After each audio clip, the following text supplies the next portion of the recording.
Hi everyone, it's Booney. I'm here with a new series of videos with the Geek Therapy community, and I'd like to start by asking one of my good friends and colleagues, Jamila and Mahfudh, on what it means to be a geek therapist. All right. Thank you so much, Booney, for having me here today. And yeah, my name is Jamila Mahfudh. I'm a licensed marriage and family therapist here in San Diego, California, providing teletherapy services, so therapy online. And I don't know if you can tell, but I kind of identify as being a geek therapist. And I'm sure people who've watched your channel before have probably heard you talk about that here and there, or a lot. And so, like, to me, being a geek therapist, well, like, this is just for me, right? I think part of it is me bringing my authentic self to the room, right? So, uh, when most people meet me, if it's like an in-person situation, I'm a note taker, right? So, and I explain that, and then my notebook might have like Pokemon on the front, or whatever fandom I might be wanting to represent at the moment, and I kind of use that as a way to introduce myself. Like, hey, my name's so and so, and you know, not hiding it. This is one of the things that I like, and I kind of get that conversation going, and kind of like an icebreaker type of thing, I would say, to get to know other people and for them to get to know me. So, like, that's kind of one way I bring it to the room. Sometimes I'll have my nerdy shirts, my geeky shirts. You know, it's surprising I don't have one today. I usually do, and like decor and stuff like that. But I would say the main part of it is that um, I like to bring in whatever the interests are for the clients, right? So, I kind of feel like people geek out about all kinds of things. You can geek out about video games, you can geek out about like a musical artist or a rapper or something. You can geek out about sports or cars, right?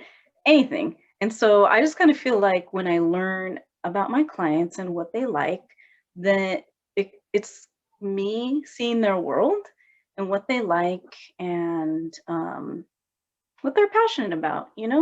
And so I use that to build connection, build rapport, get understanding of what kind of brings them joy and just like lights up their face and things like that. And it's a good starting point.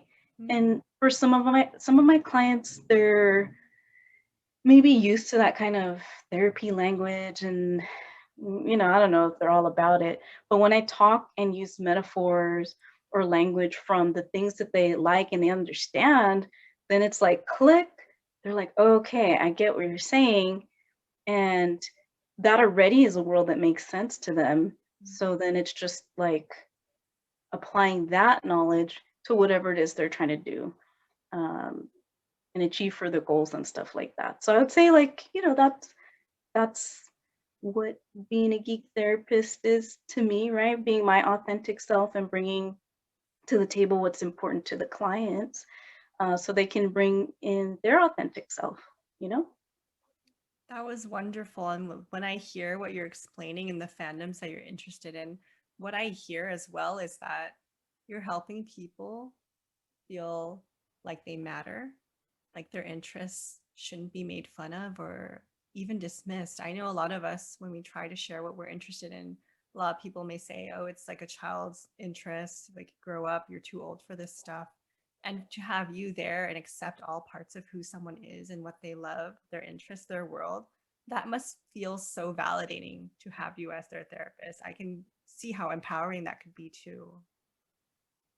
Yeah, yeah, thank you for mentioning that. I think in a way too, like, because I kind of make the first step, right, and go, hey, me. And I don't know that they're always so used to that, or it could be something that people would make fun of, right? But I'm just like, hey, it's just one of my things. What's your thing?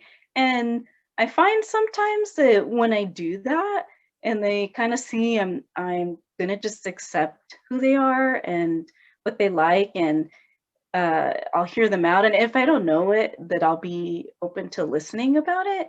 That sometimes I'll be like, you know what? Like when I was little, I was into to this thing, and it's probably something they don't tell people, because I feel like I work with a lot of teens, and by the time they're seeing me, oftentimes a lot of stuff's already happened, Mm. and they have this other identity or label, you could say, that people associate with them, right? It's usually kind of like tough exterior type of Mm. thing.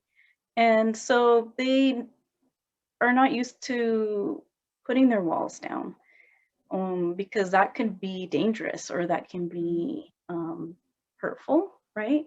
So when I get those, when they let me into those little things, like, hey, yeah, you said your favorite thing is this, like, I used to like that too, and this was the part I liked, and it's just like, oh, like that's so awesome, what were your favorite memories of that or whatever? And I feel like that kind of tells me like, okay, it kind of feels safe to be able to share parts of themselves that they maybe mm, tucked away for a while, and it had to be somewhere else maybe for whatever reason. And yeah, so it's nice that you could see that, when you were Yes, of course. mentioning that. And one last thing before we wrap up this video until the next one.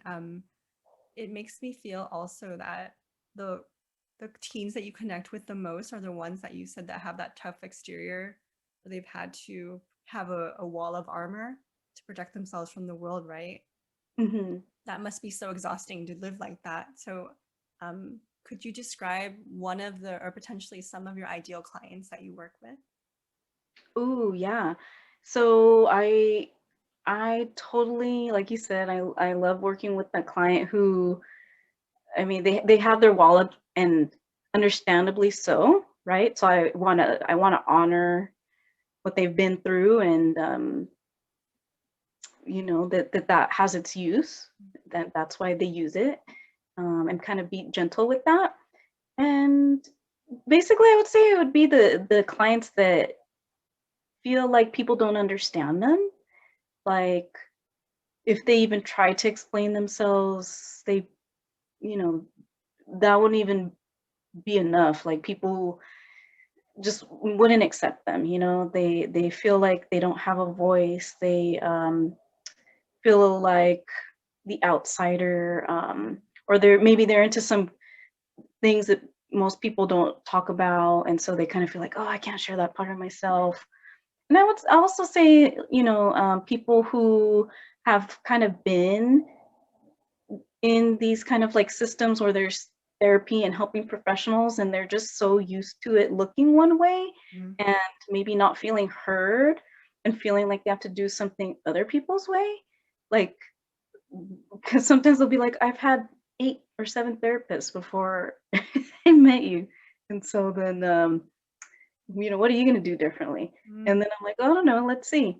And then it is different. And then they're like, dang, I have never had this kind of therapy before. And I was like, yep. So I would say that would be the type of client that I gravitate towards. Right on. And it's super clear who you want to work with, who you work really well with. So I'm really happy that we could have this talk. For anyone who's curious about learning more about you, how can they find you? Okay, yeah. So my website is jamilatherapy.com. So that's my first name. It's JAM, as in Mike. Hopefully I can enunciate. ILA therapy, THERAPY.com. And or you can search my name. It'll be in the description. I don't have a very Yes, I'll common put it in name. description. Yeah, I don't have a common name, so if you look me up, you'll find me. But yeah, my name is Jamila Mahfudh, licensed marriage and family therapist, and practicing here in San Diego. Maybe I'll get to meet some of you. Mhm. And so since she's doing teletherapy, she can work with many people in California as well. Well, thank you for having me. All right, take care. Bye.